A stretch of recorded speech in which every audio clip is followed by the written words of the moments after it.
प्रकृति ने हर जीव में एक भाव भरा है ताकि वो निश्चल ना रहे, कुछ न कुछ कर्म करता रहे। और वो भाव है भूख।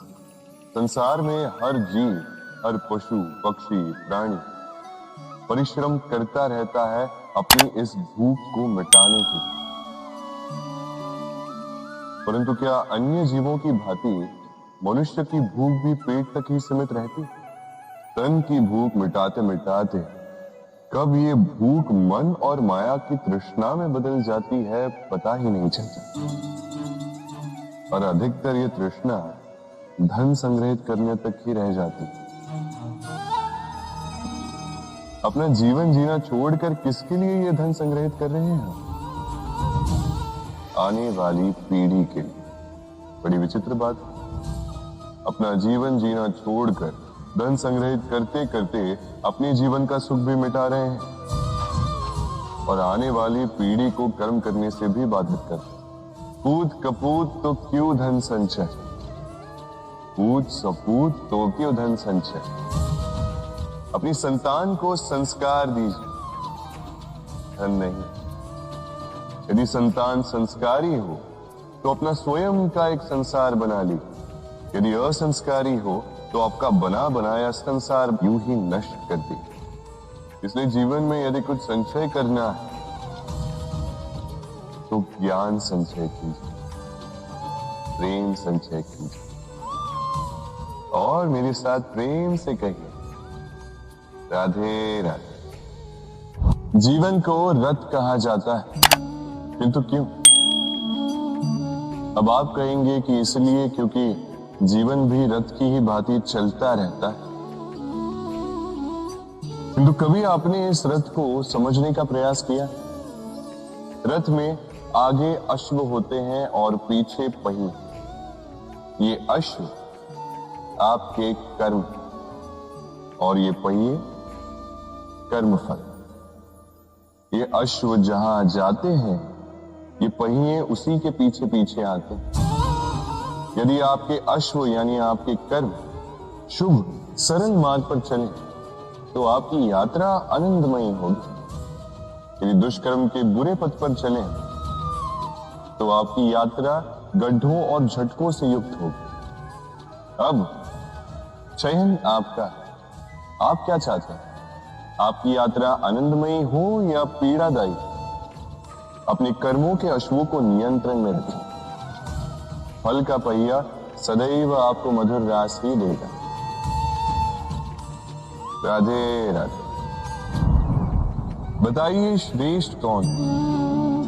रेशम के धागे बनाने वाला या उन धागों को बुनकर वस्त्र बनाने वाला? निश्चित रूप से वस्त्र बनाने वाला। अब बताइए श्रेष्ठ क्या है? माटी को पूरे तट पर बिखेर कर रख देने वाली बाढ़ या उस माटी को समेट कर उसी से एक मूर्ति बनाने वाला मूर्ति का? निश्चित रूप से मूर्ति का। अब बताइए श्रेष्ठ कौन है? देवताओं और दानवों का वो दल जिन्हें अमृत प्राप्ति के लिए इस संसार में हलाहल फैला दिया, या वो महादेव जिन्होंने इस हलाहल को सूक्ष्म करके अपने कंठ में समाहित कर लिया? निश्चित रूप से महादेव श्रेष्ठ। इसी प्रकार संसार में छोटी छोटी बातों को बड़ा करने वाले श्रेष्ठ नहीं होते, क्योंकि छोटी छोटी नोकझोंकों को द्वंद्व में परिवर्तित करना बड़ा ही सरल है। किंतु श्रेष्ठ सदैव वो होता है जो बड़े से बड़े युद्ध को समझौता बनाकर समाप्त कर दे। राधे राधे। संसार में सबसे कठिन कार्य क्या है? कोई कहेगा पर्वत पर चढ़ना, कोई कहेगा तैरना, कोई कहेगा उड़ना। किंतु क्या यह वास्तव में कठिन है? असल में देखा जाए तो बस ये थोड़े भिन्न है। जो कर्म हमारे लिए करना थोड़े भिन्न हो हम उसे कठिन समझ लेते। जैसे तैरने की कला भिन्न,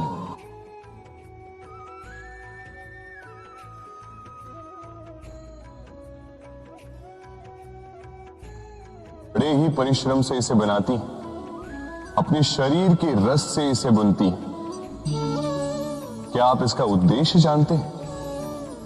आखिर मकड़ी इन जालों में नन्ही कीटों को फंसाकर उन्हें अपना भोजन बना लेती है। और क्या आप ये बात जानते हैं कि एक दिन मकड़ी इन्हीं जालों में फंसकर मृत्यु को प्राप्त हो जाती? बताइए क्या करते हैं आप इन जालों के साथ? दिखते ही हटा देते हैं इनका अस्तित्व, है ना? दूसरी ओर चिड़िया का घोंसला। चिड़िया भी बड़े परिश्रम से इसे बनाती है, किंतु यदि चिड़िया इसे छोड़कर चली भी जाए, उसके पश्चात भी लोग इसका विनाश नहीं करते। कारण क्या? कारण यह है कि इसका निर्माण जीवन के संचयन के लिए किया गया था, आखेट के लिए नहीं। स्मरण रखिएगा,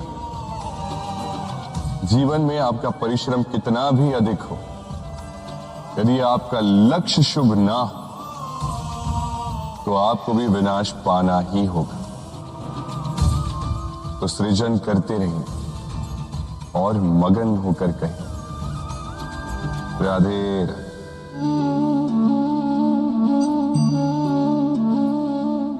आपके विचार से मैं क्या कर रहा हूं? आप कहेंगे मैं दीपक जला रहा। सही, किंतु प्रश्न ये उठता है कि क्या मैंने आपसे कहा कि ये दीपक है? नहीं। क्या इस दीपक ने स्वयं अपना परिचय आपको दिया? नहीं। फिर आपने कैसे जाना कि ये दीपक है?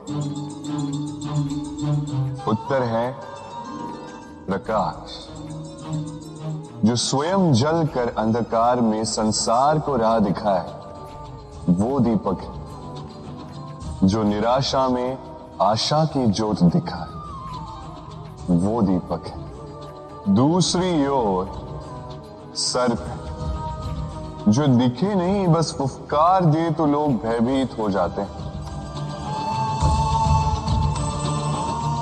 अर्थात व्यक्ति का परिचय उसके कर्मों से मिलता है, इसलिए आपको ये बताने की आवश्यकता नहीं कि आप कौन हैं। ये आपके कर्म ही निश्चित करेंगे कि लोग आपसे दीपक समझकर प्रेम करेंगे या सर्प समझकर भयभीत रहेंगे। राधे राधे। समय कितना विचित्र होता है। समय हमारे साथ हो तो हम स्वयं को राजा मान लेते हैं। वही समय यदि विरुद्ध हो जाए तो रंक बनने में समय नहीं लगता। इसलिए मनुष्य की एक आदत होती है, बुरे समय के लिए कुछ बचा कर रखता है। संबंधी, मित्र बुरे समय में साथ छोड़ देते। यश, मान बुरे समय में चला जाता। तो व्यक्ति सोचता है क्यों ना धन संचय कर। धन का तो कोई मन नहीं होता जो समय आने पर बदल जाए। संसार कहता है कि धन का संचयन करते रहो, बुरे समय में काम आएगा। मैं कहता हूं शुभ कर्म करते रहो, आनंदित रहो, स्वयं पर और ईश्वर पर विश्वास रखो, बुरा समय कभी आएगा ही नहीं। राधे राधे। प्रकृति ने मनुष्य को एक विशेष शक्ति दी, अन्य जीवों से अधिक शक्ति दी, स्मरण शक्ति। यही शक्ति मनुष्य को अन्य जीवों से भिन्न बनाती, इतिहास लिखने की प्रेरणा देती, ज्ञान को पीढ़ी दर पीढ़ी आगे भी बढ़ाती। और जो भूल जाते हैं, अधिकतर रूप से वो उपहास और दया के पात्र बन जाते हैं। परंतु क्या यही पूर्णतः सत्य है? नहीं। यही स्मरण शक्ति मनुष्य के विकास में सबसे बड़ी बाधा भी बन जाती है। उसके चित्त को दूषित कर देती। बुरे अनुभव, किसी का दिया गया धोखा, किसी का किया गया कटाक्ष मनुष्य भुला नहीं पाता और फिर लग जाता है प्रतिकार। पहले समय नष्ट करता है प्रतिकार की तैयारी में, फिर समय नष्ट करता है प्रतिकार का अवसर ढूंढने में। यदि संतोष पाना है, यदि जीवन में आनंद पाना है, तो स्मरण शक्ति का सदुपयोग कीजिए। अपनी स्मरण शक्ति को केंद्रित कीजिए केवल अच्छी बातों और अच्छी यादों की ओर। जीवन में प्रसन्नता आए। राधे राधे। मनुष्य अपने परिवार के लिए क्या कुछ नहीं करता, दिन रात परिश्रम करता है ताकि अपने परिवार की आवश्यकता पूर्ति के लिए धन कमा सके। परंतु क्या केवल धन कमाना पर्याप्त है? आप कहेंगे हाँ, क्यों नहीं। धन से सब कुछ मिलता है, विद्या मिलती है, घर मिलता है, औषधि मिलती है, क्या कुछ नहीं मिलता। ये सब एक सीमा तक ठीक, किंतु तनिक मन से सोच के देखिए, जब बालक रोगी होता तो वो उस कड़वी औषधि को क्यों पी लेता? इसलिए क्योंकि उसके पिता ने उस औषधि को धन से खरीदा? नहीं, बल्कि इसलिए क्योंकउसके सामने खड़ा उसका पिता, उसे उन पर विश्वास है। विश्वास है कि वो उसे कुछ नहीं होने देंगे। ये विश्वास, ये संस्कार, ये सीख कभी धन से नहीं मिलती। ये मिलती है उस समय से जो माता पिता ने अपने संतान के साथ बिताया। इसलिए जीवन में धन अवश्य कमाई, तो अपने परिवार को भी समय दीजिए, प्रसन्नता मिलेगी। राधे राधे। मुझे बताइए, इस दीवार को तोड़ने का क्या लाभ? यदि किसी संबंध में संदेह घर कर लेता है तो आए दिन शत्रुता की स्थिति बनी रहती।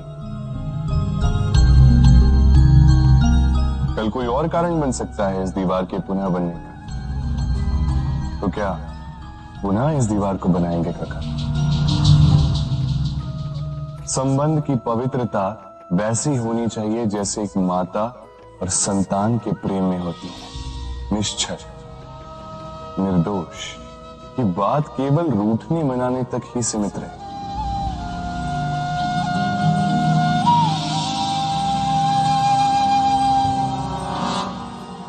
और कोई भी घुसपैठिया आकर भावों को दूषित न कर पाए। ना कोई वस्तु, ना कोई परिस्थिति, ना कोई व्यक्ति, कोई उन्हें अलग न कर पाए काका। सोचिए, यदि ये दीवार पुनः बननी है तो इसे तोड़ा ही क्यों जाए? यदि मन में एक अटूट संबंध स्थापित करने का दृढ़ निश्चय ही ना हो तो क्यों तोड़े इस दीवार को? बताइए, है विश्वास, है अटूट विश्वास कि ये संबंध कभी ना टूटेगा? यदि है तो तोड़ दीजिए इस दीवार में। अन्यथा पति पत्नी का संबंध सबसे बड़ा संबंध माना जाता है और है भी। सप्तपदी लेकर 7 जन्मों तक दोनों एक दूसरे के साथ जुड़ जाते हैं, एक दूसरे के अर्धांग बन जाते हैं। अर्धांग अर्थात अर्ध अंग। क्या इसका महत्व आप समझ पा रहे हैं? अपना समस्त जीवन किसी के साथ बांटना। किंतु क्या संसार के सारे पति पत्नी एक दूसरे के साथ अपना समस्त जीवन बांट सकते हैं? क्या इसमें सभी सक्षम रह पाए?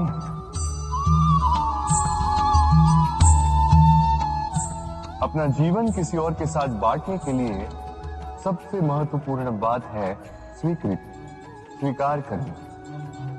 सामने वाले व्यक्ति को स्वीकार करना, उसकी अच्छाइयां भी, उसकी बुराइयां भी। संपूर्णतः रूप से व्यक्ति को स्वीकार करना होगा, तभी ये संबंध बढ़ेगा, तभी ये संबंध और भी सुंदर बनेगा।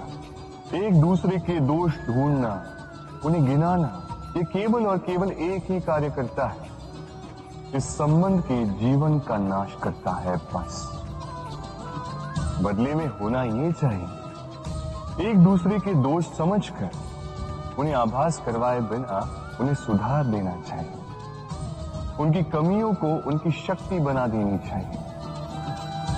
यही तो होता है दाम्पत्य, यही होता है बुराइयों का दमन, और यही होता है गुणों का उदय। राधे राधे।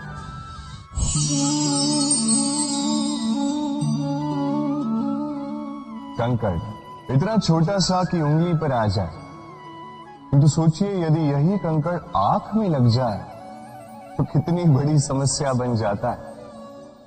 अब सोचिए ये कंकड़ आपके मार्ग में है, आप पादुकाएं पहनकर बड़ी सरलता से आगे निकल जा सकते हैं, किंतु यदि यही कंकड़ आपके पांव और पादुकाओं के बीच फंस जाए तो आप ठीक से चल नहीं पाएंगे, भले ही वो मार्ग पुष्पों से भरा क्यों ना हो।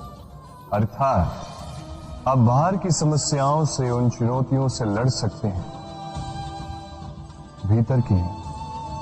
भीतर की समस्याओं से लड़ना अत्यंत कठिन होता है।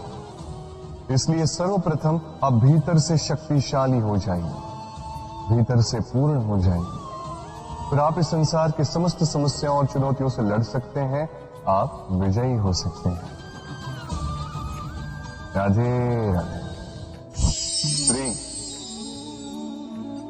ये प्रेम इस संसार में किसे नहीं भाता, हर किसी ने प्रेम का अनुभव किया ही, हर कोई जानता है ये प्रेम कितना सुंदर है, क्यों ना। ये प्रेम भाव इस संसार में सबसे शक्तिशाली भाव है।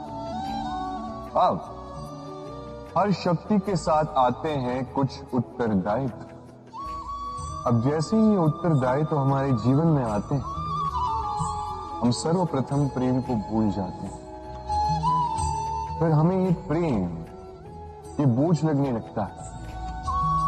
किंतु इस संसार का सत्य तो यही है, हर प्रसन्नता के साथ उत्तरदायित्व आएंगे जिसका पालन हमें करना ही होगा।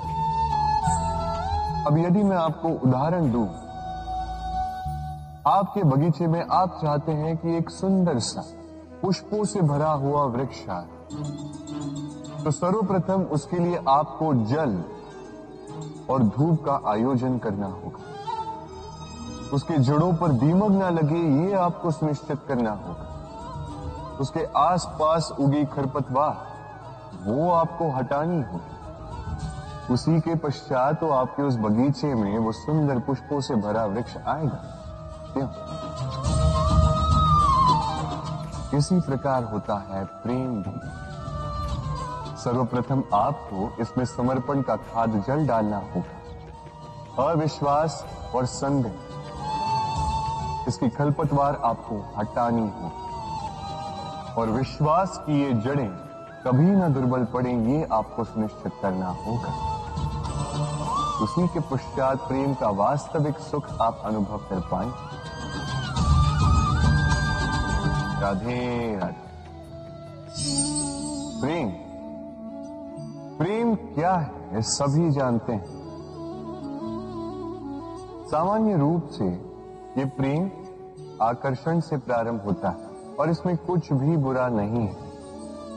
महत्वपूर्ण बात यह है कि इस प्रेम का लक्ष्य क्या है, जिससे आपने प्रेम किया उसे पा लेना या ना पाने के कारण स्वयं को विचलित कर इस संसार से मुख मोड़ लेना।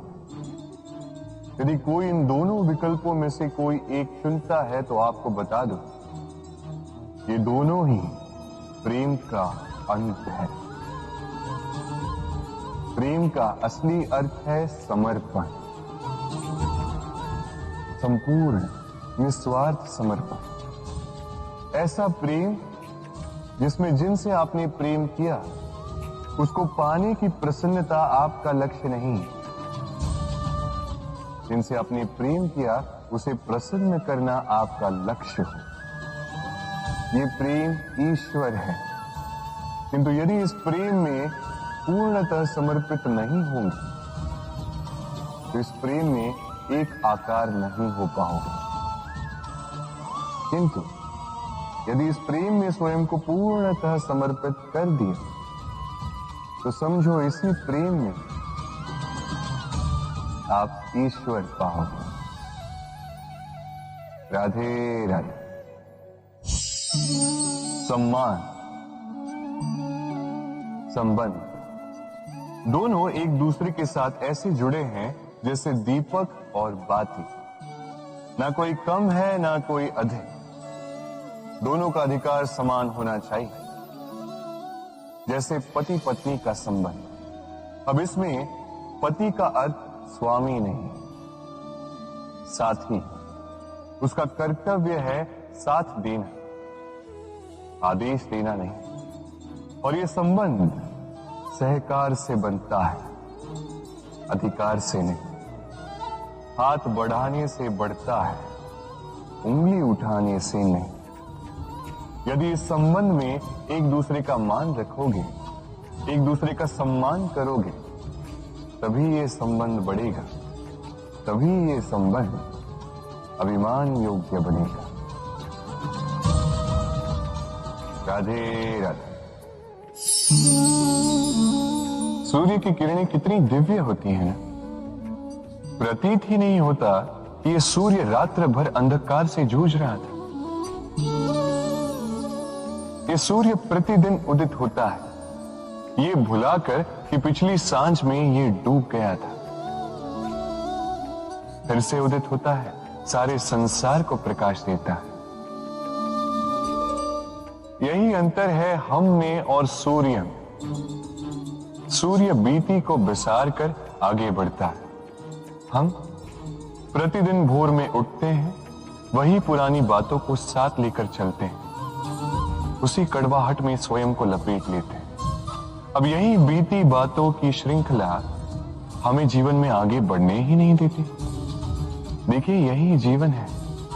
भूल सबसे होती है, अपयश सबको मिलता है, सबकी यात्रा में असफलता लिखी है, सभी बुरे दिन देखते हैं।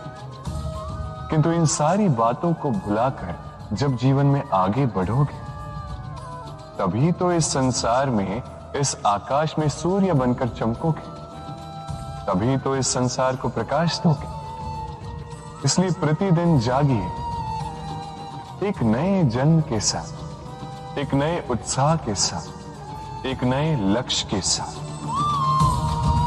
क्योंकि ये बीती बातें आपको पीड़ा देने के लिए नहीं, केवल शिक्षा देने के लिए होती है। राधे राधे। नवरात्रि का पर्व आरंभ हो चुका है और ये पर्व अत्यंत भव्य है, क्योंकि ये पर्व जगत माता से जुड़ा। मां इतना छोटा सा शब्द है, किंतु ठीक से देखो तो समस्त संसार इसी शब्द में समा है। मां जो अपनी संतान के लिए हर संभव प्रयास करती, कुछ भी करने के लिए सज्ज रहती। मां जिसका सबसे बड़ा गुण निश्चलता, मन में ना कोई पूर्वाग्रह, ना कोई भेदभाव, ना कोई छल कपट, और इतनी भोली होती है। संतान भले ही झूठा रो दे, मां को लगता है कि कदाचित वास्तव में भूख लगी होगी। मां चाहे जन्म देने वाली हो, चाहे पालने वाली, स्वर्ग, ये स्वर्ग हमें मां के चरणों के नीचे ही प्राप्त होता है। इसी मां को हमारा शत शत प्रणाम। राधे। सहनशीलता मां का दूसरा सबसे बड़ा गुण। कहते हैं कि धरती से अधिक सहनशील और कोई नहीं। उसे खोदने के पश्चात भी धरती हमें फसल देती है, किंतु मां, ये मां धरती से कम सहनशील नहीं। तनिक सोचिए, 9 माह तक संतान को अपनी कोख में रखना, क्या ये सहनशीलता कोई पुरुष दिखा सकता? क्या ये सहनशीलता कोई पिता दिखा सकता है? स्त्री में शील भले हो, सहनशीलता की परिभाषा उसे मां बनने के पश्चात प्राप्त होती है। स्वयं का अस्तित्व भुलाकर संतान का अस्तित्व बनाती है। शिशु की लात खाकर भी आनंद से उसे दूध पिलाती है। ये होती है मां। और इसी मां जननी को हमारा शत शत प्रणाम। राधे राधे। मां का एक और सबसे महान गुण स्वयं को ढालने की अद्भुत शक्ति। जिस प्रकार एक मां स्वयं को ढाल सकती है और कोई नहीं कर सकता। मां एक महानदी की भांति जिसकी ऊर्जा असीमित है किंतु अहंकार बिल्कुल नहीं। जिस प्रकार एक नदी ढलान के अनुरूप मुड़ जाती है, उसी प्रकार एक मां अपने संतान के अनुरूप ढल जाती है, चाहे जैसी भी परिस्थिति। उसके सोने के समय के अनुरूप स्वयं का सोना, उसके जागने के समय के अनुरूप स्वयं का जगना। संतान की इच्छा का भोजन वो स्वयं का मनपसंद भोजन बना लेती। ये मां का आंचल ही तो है जो धूप में छाप बनकर आता है, जो शीत में कंबल बनकर आता है। मां ऐसी होती है कि संतान की निद्रा ना टूटे, इसलिए एक करवट सोने का अभ्यास कर लेती और इतना स्वयं को केवल वही ढाल सकती है जो संतान की ढाल बन सकती। इसी मां को हमारा शत शत नमन। राधे राधे। मां के दो और सबसे महान गुण साहस और संबल। साहस ये कि वो अपने संतान के लिए कुछ भी कर सकती, और संबल ये कि वो अपनी संतान को कभी टूटने बिखरने नहीं देगी। तनिक सोचिए, जब भी आपको चोट लगती है, चीख से पूर्व मां का नाम मुख में क्यों आता है? तनिक सोचिए, जब आपको बल की आवश्यकता होती है, साहस की आवश्यकता होती है, आगे आप अपना मार्ग देख रहे हैं जो अत्यंत कठिन प्रतीत हो रहा है, तब मुख से मां की ही शपथ क्यों निकलती? क्योंकि मां ही है जो हमें साहस देती, मां ही है जो हमें सहारा देती। मां जानती है कैसे हमारी उंगली पकड़ के हमें चलना सिखाना है। मां ये भी जानती है कि कैसे कान पकड़ के हमें उचित मार्ग पर लाना है। इसी साहसी मां को हमारा शत शत नमन। राधे राधे। कभी आपने सुना है हिरणी सिंह से बचने के स्थान पर उससे जाके लड़ पड़ी? हिरणी ने सिंह पर आक्रमण कर दिया। कभी सुना है?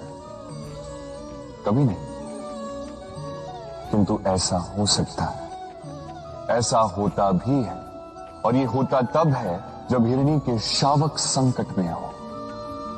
जब उन्हें सिंह से प्राणों का संकट हो, तब हिरणी भी आके सिंह से लड़ पड़ती है, उससे भिड़ पड़ती है, क्योंकि वो मां है और मां अपनी संतान के लिए कुछ भी कर सकती है। ये ममता है, ये जितनी कोमल हो सकती है उतनी ही कठोर भी हो सकती है, और अपनी संतान के हित के लिए वो क्रोध की पराकाष्ठा पार करते हुए अपनी संतान की सुरक्षा करके ही रहेगी।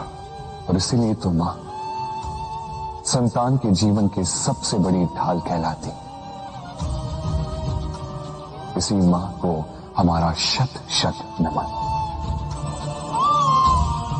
राधे राधे। करुणा, करुणा वो भाव है जिससे संसार के सारे भाव जन्म लेते हैं, और ये समस्त संसार ये मां से जन्म लेता है।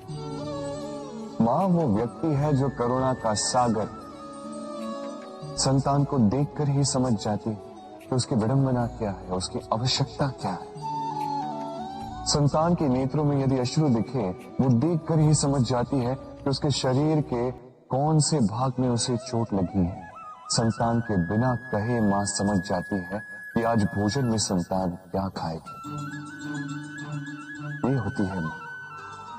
मां करुणा का सबसे बड़ा रूप है। और आज के युग में मनुष्य जो है, थोड़ा भी आगे क्यों ना निकल जाए, मां को तो पीछे ही छोड़ देता, मां को भूल ही जाता है। ये भूल आप कभी ना करें, कभी ना करें, क्योंकि मां वो करुणा है। तो यदि आपके जीवन से चली गई, उसके पश्चात आप जीवन अवश्य जिएंगे,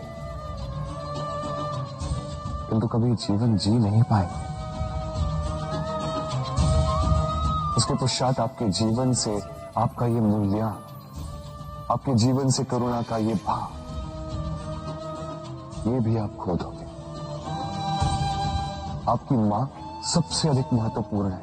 यदि मां को खो दिया तो समझ लीजिए सब कुछ खो दिया। इसलिए मां को सदैव स्मरण रखिए, सदैव उसे प्रेम कीजिए और मेरे साथ कहें राधे राधे। आज विजयदशमी, वो दिन है जब श्री राम ने रावण का वध किया। वो दिन है जब श्री राम ने लंका पर विजय प्राप्त की। लोग कहते हैं कि ये अच्छाई की बुराई पर विजय का प्रतीक है। इसे देखने का एक और रूप भी है। जी हां, ये प्रेम के विजय का भी प्रतीक है। ये परिवार के विजय का भी प्रतीक है। आपको तो ज्ञात होगा ही कि रावण महाज्ञानी था, महाशक्तिशाली था, महादेव का परम भक्त था रावण। अब जो व्यक्ति कैलाश पर्वत उठा सकता था, वो व्यक्ति स्वयं एक कटे हुए वृक्ष की भांति श्री राम के चरणों में गिरा हुआ था। क्यों? क्योंकि राम के साथ लक्ष्मण था, वही रावण के साथ विभीषण भी नहीं था। एक और परिवार में बढ़ता प्रेम था, तो दूसरी ओर परिवार में बढ़ती दरार। स्मरण रखिए, यदि संसार पर विजय प्राप्त करनी है तो सर्वप्रथम परिवार में प्रेम बनाए रखना होगा। परिवार में केवल प्रेम बढ़ाइए, द्वेष कभी नहीं। आप सदैव सुखी रहें और जीवन की हर बाधा पर आप विजय प्राप्त करें। राधे राधे। देखिए, कल जो आने वाला है उसके लिए आज को व्यर्थ करना अनुचित है। हमें इस प्रकृति से यही सोच, यही सीख पानी चाहिए। आज का ये क्षण, ये कल नहीं आया, और कल जो क्षण आने वाला है वो आज को किसी भी प्रकार से प्रभावित नहीं करता। बस इसी सीख को ध्यान में रखते हुए आप सभी निश्चिंत रहिए। जीवन क्या है? ये जीवन, हम जन्म लेते हैं, बड़े होते हैं, हमारे माँ बाप हमें पालते हैं, फिर उनके धन से हमारा बालपन बीतता, फिर हम बड़े होते हैं, हम विवाह कर लेते हैं, हमारी संतानें होती, हम उनको पालते हैं, फिर हम वृद्ध हो जाते हैं और एक दिन इस संसार से चले जाते हैं। क्या यही जीवन? आता होगा ये प्रश्न मन में कई बार, है ना? अब तनिक जल की यात्रा देखिए। सागर से भाप बनकर उठता है, मेघ बनकर बरसता है, फिर नदी बनकर पुनः सागर में समावेश करता है। तो कभी ये प्रश्न नहीं करता कि उसका जीवन क्या है, उसका उद्देश्य क्या है।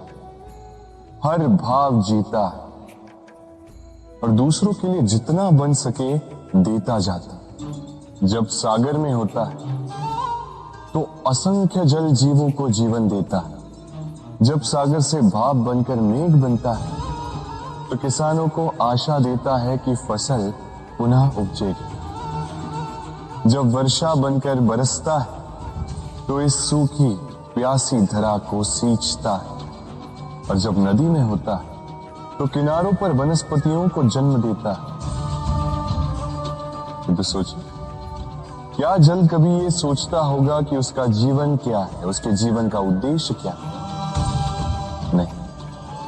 वो बस अपना धर्म करता जाता है और जितना हो सके सबको आनंद देता जाता है। इसलिए जीवन में कभी ये प्रश्न मत कीजिएगा कि ये जीवन क्या है, इस जीवन का उद्देश्य क्या है।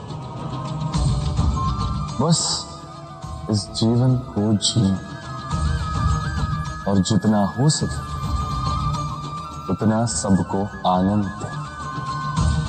मन प्रसन्न होकर बोलेगा राधे राधे। कभी वर्षा के कारण बने कीचड़ से होकर आप अपने घर गए? पादुका पहनने के कारण आप उस कीचड़ से तो बच जाते, किंतु इन पादुकाओं द्वारा उड़ने वाली कीचड़ की बूंदें आपके वस्त्रों को मैला कर ही देती। किंतु फिर भी उन बूंदों से आपके वस्त्र मैले हो जाएंगे, इस कारण से आप पादुका पहनना तो नहीं छोड़ते। इसी प्रकार जीवन में कुछ ऐसे लोग भी आते हैं पादुका की भांति, जो आपको कीचड़ से तो बचा लेते हैं, किंतु वस्त्र रूपी आपके मन पर शंका के दाग लगा ही जाते हैं। इन लोगों के कारण से मन को खिन्न करने की आवश्यकता नहीं। आवश्यक है ये सोचना कि आपको आपके पांव कीचड़ से बचाने या आपके वस्त्र। जीवन में गंभीर होना अच्छी बात है, किंतु हर बात को यदि गंभीरता से लेने लगोगे तो जीवन का आनंद समाप्त हो जाएगा। ये संसार अनित्य है, यहां पे ऐसा कुछ भी नहीं जो सदा के लिए जीवित रहेगा। तो जब तक ये जीवन है, संतोष और आनंद से जी। स्वयं पर छिटकने वाले कीचड़ पर ध्यान ना दें, बस आनंद बांटते रहे। मन प्रसन्न होकर बोले राधे। व्यक्ति को जब अपने प्रेम को खो देने का भय होता है तो वो अपने प्रेम को इतने कस के पकड़ कर रखता है कि प्रेम को ही पीड़ा होने लगती है। प्रेम पा तो लेता है, किंतु उसे कैसे सहेजना है ये जब उसे नहीं समझ आता, तब वो उस प्रेम पर स्वामित्व पाने का प्रयास करता है और यही जन्म लेती है असुरक्षा की ये भाव, ईर्ष्या। जब एक लंबे वियोग के पश्चात दो प्रेमी एक दूसरे से पुनः मिलते हैं तो सबसे पहला भाव जो उनके मन में आता है वो ये कि कैसे एक क्षण के लिए भी अपने प्रेमी को स्वयं से दूर न जाने दो, कैसे अपने जीवन का एक एक क्षण अपने प्रेमी के साथ बिता। प्रयास ये रहता है दाऊ, इन दो प्रेमियों के मध्य में कोई भी ना आ पाए, और जब ये नहीं हो पाता तब जागती है ईर्ष्या। परीक्षा एक ऐसी व्यवस्था जिससे मुझे, आपको, सबको कहीं ना कहीं दो चार होना ही पड़ता है। स्मरण कीजिए अपना बालपन। आप परीक्षा देने बैठे हैं। अब कुछ बालक ऐसे होते हैं जो वर्ष भर परिश्रम करते हैं, पढ़ते हैं, मन से परीक्षा देते हैं। कुछ बालक ऐसे होते हैं जो अपने आसपास बैठे बालकों की नकल करते हैं और परीक्षा में उत्तीर्ण भी हो जाते हैं। बुरा लगता है ये सोचकर कि कोई बिना किसी परिश्रम के परीक्षा में उत्तीर्ण कैसे हो सकता। किंतु स्मरण रखिएगा, जो नकल करते हैं वो परीक्षा में उत्तीर्ण हो सकते हैं, सफल नहीं, क्योंकि वो नकल करते हैं बिना प्रश्न को समझे, बिना उत्तर का तरीका निकाले। यही हमारे साथ भी होता है। हम हमारे जीवन में दूसरों को देखते हैं, उनकी नकल करते हैं, उनकी भांति बनने का प्रयास करते हैं, किंतु ना हमारे जीवन में सफलता आती है ना आनंद आता है। क्यों? क्योंकि हम एक विशेष बात भूल जाते हैं कि प्रत्येक मनुष्य का व्यक्तित्व भिन्न होता है। आप दूसरों की नकल करके अपना जीवन व्यतीत कर सकते हैं, किंतु यदि अपने जीवन में सफलता लानी, यदि अपने जीवन में आनंद लाना, तो स्मरण रखिए, स्वयं के प्रश्नों का उत्तर जीवन में स्वयं को ही खोजना होगा। राधे। मनुष्य को जब सफलता मिलती तब उसमें जागता है अहंकार, और ऐसे में मनुष्य अक्सर एक बात भूल जाता है, झुकना। सोचता है कि मैं किसी के समक्ष क्यों झुकूं? और ऐसा इसलिए होता है क्योंकि मनुष्य एक महत्वपूर्ण बात भूल जाता है। इस संसार में, इस जीवन में उसने जो भी प्राप्त किया है, झुककर प्राप्त किया। बालपन में चलना सीखा तो इस धरा पर झुककर, गिरकर। बड़ों का आशीष लिया तो झुककर।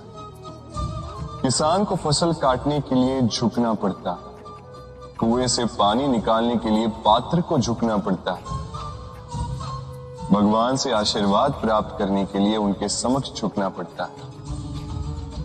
आंधियों में वृक्ष सुरक्षित कैसे रहते? झुककर। सम्मान कैसे पाया जाता है? झुककर। किसी के समक्ष झुकने का अर्थ स्वयं का आत्मसम्मान खो देना नहीं, उसका अर्थ होता है विनम्र। हम मनुष्य हैं और इस आकाश की ऊंचाइयों तक पहुंचने के लिए हमें किसी पक्षी की भांति पंखों की आवश्यकता नहीं। बस जितना झुकेंगे उतना ही ऊपर उठेंगे। राधे राधे। आप इस संसार में ऐसे कई लोगों को जानते होंगे जिन्हें आप स्वार्थी मानते हैं, जो आवश्यकता पड़ने पर ही आपको स्मरण करते हैं, अन्यथा वर्षों तक कहीं दिखाई भी नहीं देते, किंतु जैसे ही उनकी आपके सहायता की आवश्यकता पड़ती है, हाथ जोड़कर आपके सामने सज्ज रहते। बड़ा क्रोध आता है ना इनको, मन खिन्न हो जाता, मन से ये स्वर निकलता है कि इस व्यक्ति की सहायता न करें। किंतु आप ऐसा कभी मत कीजिए। आप सोचेंगे क्यों कह रहा हूं मैं ऐसा? स्मरण रखिएगा, दीपक का स्मरण व्यक्ति केवल तभी करता है जब अंधकार गहरा हो जाता है। उसे स्वार्थी मानकर स्वयं व्याकुल ना हो, स्वयं को दीपक मानकर आनंदित हो। भाग्यवान समझिए खुद को कि किसी को आवश्यकता पड़ने पर आपकी याद आए, कि आप इस संसार में किसी की सहायता करने योग्य हैं। इस जीवन में किसी के स्वार्थी होने से स्वयं का दृष्टिकोण न बदले। बस ये दृष्टि रखिए,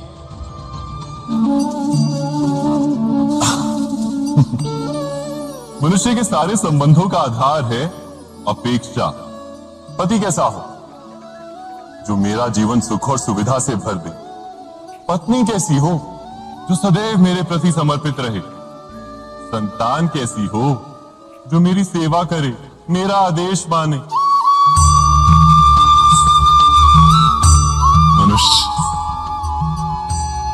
मनुष्य उसी को प्रेम भी कर पाता है जो उसकी अपेक्षा पूर्ण करता है, और अपेक्षा की तो नियति है भंग होना। कैसे? क्योंकि अपेक्षा मनुष्य के मस्तिष्क में जन्म लेती, कोई अन्य व्यक्ति उसकी अपेक्षाओं के बारे में जान ही नहीं पाता। पूर्ण करने की प्रामाणिक इच्छा हो तब भी कोई मनुष्य किसी की अपेक्षाओं को पूर्ण नहीं कर पाता, और वहां से जन्म लेता है संघर्ष। सारे संबंध संघर्ष में परिवर्तित हो जाते।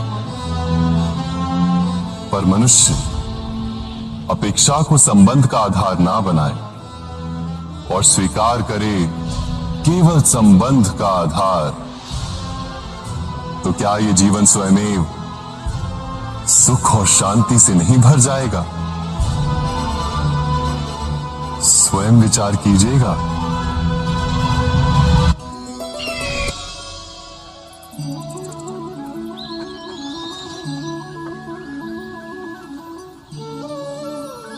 समय के आरंभ से ही मनुष्य को एक प्रश्न सदा पीड़ा देता है कि वो अपने संबंधों में अधिकतम सुख और कम से कम दुख किस प्रकार प्राप्त कर सकता है।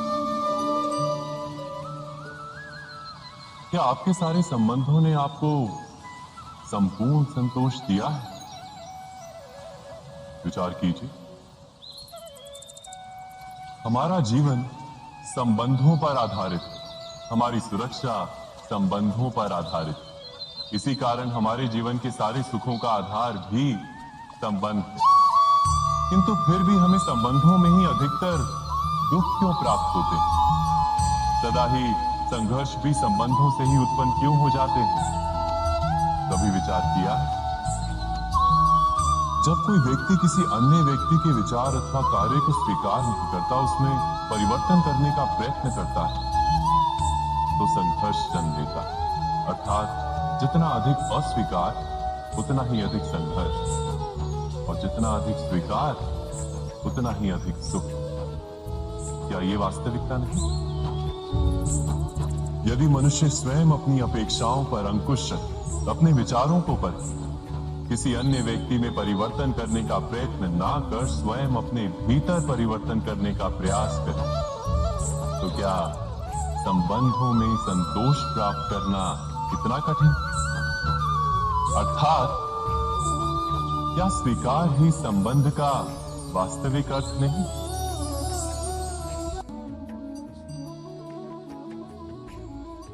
जगत में प्रत्येक व्यक्ति को किसी ना किसी प्रकार की निर्बलता अवश्य होती है। जैसे कोई बहुत तेजी से दौड़ नहीं पाता तो कोई अधिक भार नहीं उठा पाता, कोई असाध्य रोग से पीड़ित रहता है तो कोई पढ़े हुए पाठों को स्मरण में नहीं रख पाता। ऐसे अनेकों उदाहरण और भी हैं। क्या आप किसी ऐसे व्यक्ति को जानते हैं जिसे सब कुछ प्राप्त हो और हम जीवन की उस एक निर्बलता को जीवन का केंद्र मानकर जीते हैं? इस कारणवश हृदय में दुख और असंतोष रहता है सदा। निर्बलता मनुष्य को जन्म से अथवा संजोग से प्राप्त होती है, किंतु उस निर्बलता को मनुष्य का मन अपनी मर्यादा बना लेता है। किंतु कुछ व्यक्ति ऐसे भी होते हैं जो अपने पुरुषार्थ और श्रम से उस निर्बलता को पराजित कर देते हैं। क्या भेद है उनमें और अन्य लोगों में? क्या आपने कभी विचार किया है? सरल सा उत्तर है इसका। जो व्यक्ति निर्बलता से पराजित नहीं होता, जो पुरुषार्थ करने का साहस रखता है हृदय में, वो निर्बलता को पार कर जाता है। अर्थात निर्बलता अवश्य ईश्वर देता है, किंतु मर्यादा मनुष्य का मन ही निर्मित करता है। स्वयं विचार कीजिए।